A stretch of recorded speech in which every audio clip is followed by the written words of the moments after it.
Hey, this is Danielle Pierce, creator of Real Estate Profit Lab.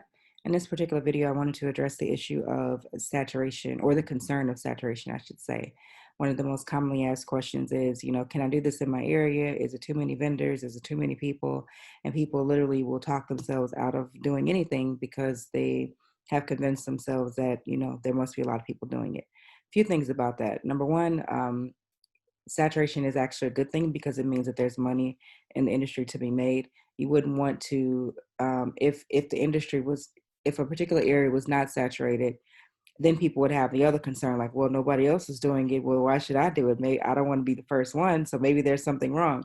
And then when you see a bunch of people doing something, like, oh, maybe there's too many people. Maybe I'm doing something wrong. Maybe I should consider something else. So you can always find support for whatever pre-existing notions you already have. I think that's human nature. So with that being stated, this is kind of where I catch some slack at because of kind of how I deliver things and how my viewpoint on things. But I saw this quote from a guy on Facebook, and I can't remember his name, but I wish I did so I could give him credit for it. But he basically said that saturation doesn't exist. It's a weak excuse that people use when they can't get something to work for them that works for others. And I saw that and I was just like, ooh, okay.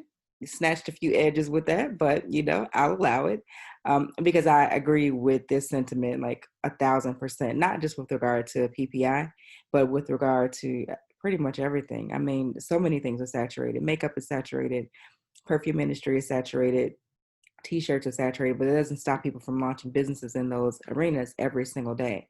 So with regard to property preservation, urban markets are typically more saturated with more turnover because, of course, a lot of people want to work where, there tends to be more work in urban areas like Chicago or in Atlanta or in LA or in New York City. So that's a given.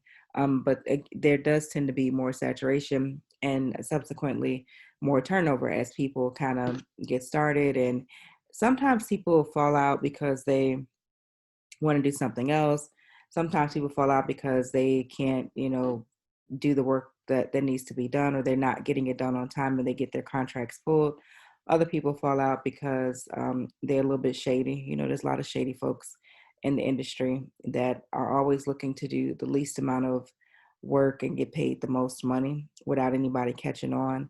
So those are some of the reasons why people, where there's turnover in certain areas. So I would just advise anybody to set up your business, be consistent in your follow-up with regard to checking back every 2 to 3 weeks to see if there's an opening in your area, and do great work, and you'll definitely stand out. And oddly enough, this actually applies to, again, every other industry as well. Most people go through life in their business kind of putting forth half-assed effort with everything that they do.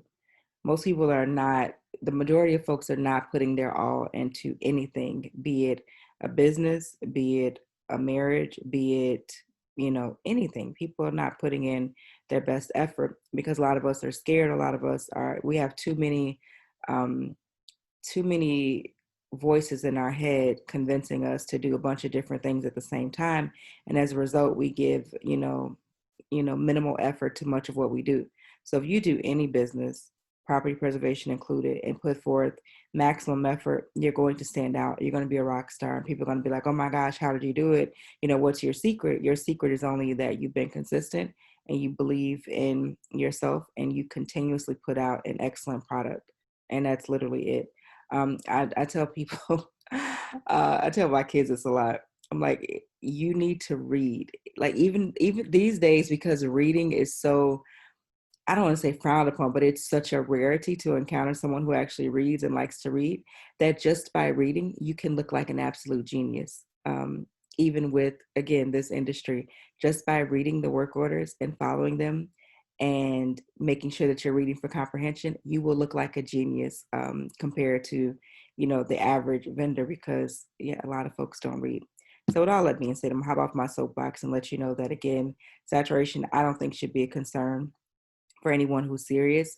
Now, if you're dabbling and you're looking for something and you're going to give it like, 3 months or 6 months, and then before you transition to something else, then yeah, you should be concerned about saturation, because by the time you are ready to finally make headway, you're going to be transitioning to wholesaling or something like that. But if you're someone who's in it for the long haul, then you'll be fine. So next up, I think we're going to talk about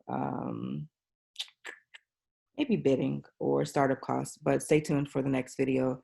in this particular playlist. In the meantime, check out propertypreservationmastery.com for more info. Talk soon. Bye-bye.